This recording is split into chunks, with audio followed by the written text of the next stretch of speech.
যে নারী সকালবেলা দুইটি আমল করে কাজ শুরু করবে, ওই নারীর ঘরে বৃষ্টির মতো রহমত বরকত নাজিল হবে এবং সম্পদের অভাব হবে না।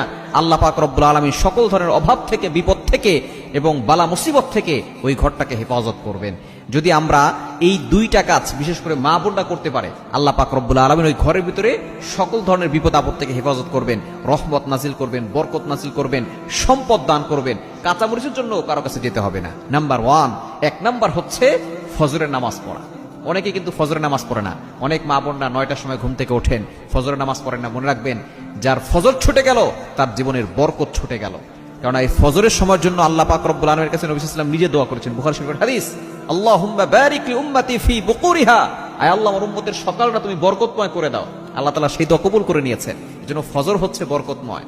এজন্য যারা ফজর পড়ে আল্লাহ পাক রব্বুল আলামিন তাদের জীবনে বরকত দেন। যারা ফজর পড়ে না তাদের জীবনে কোনো বরকত থাকে না। 1 নাম্বার, ফজরের নামাজ যে নারী পড়বে ওই নারীর কপাল খুলে যাবে, ওই নারীর ঘরের ভিতরে আল্লাহ পাক রব্বুল আলামিন রহমত বরকত নাজিল করবেন।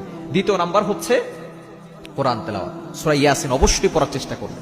যেই ঘরের ভিতরে অভাব লেগেই থাকে, যেই ঘরের ভিতরে দুশ্চিন্তা যায় না, যেই ঘরের ভিতর থেকে দুশ্মনের দুশ্মনী থেকে লেগে থাকে, দুশ্মনরা ষড়যন্ত্র করে থাকে, যেই ঘরের ভিতর থেকে অসুস্থতা সারে না, কারো রোগ ব্যাধি লেগেই থাকে, একজনের পর আরেকজন অসুস্থ হয়ে যায়, ওই ঘরের ভিতরে যদি ফজরের নামাজের পরে সূরা ইয়াসিন তেলাওয়াত করা হয়, ওই ঘরের ভিতর থেকে সকল ধরনের বিপদ দূর হবে, মুসিবত দূর হবে, কষ্ট দূর হবে, অসুস্থতা দূর হবে, দুশ্চিন্তা আল্লাহ তাআলা দূর করে দিবেন। ওই ঘরের সকলকে আল্লাহ পাক রব্বুল আলামিন তার জিম্মায় নিয়ে নেবেন।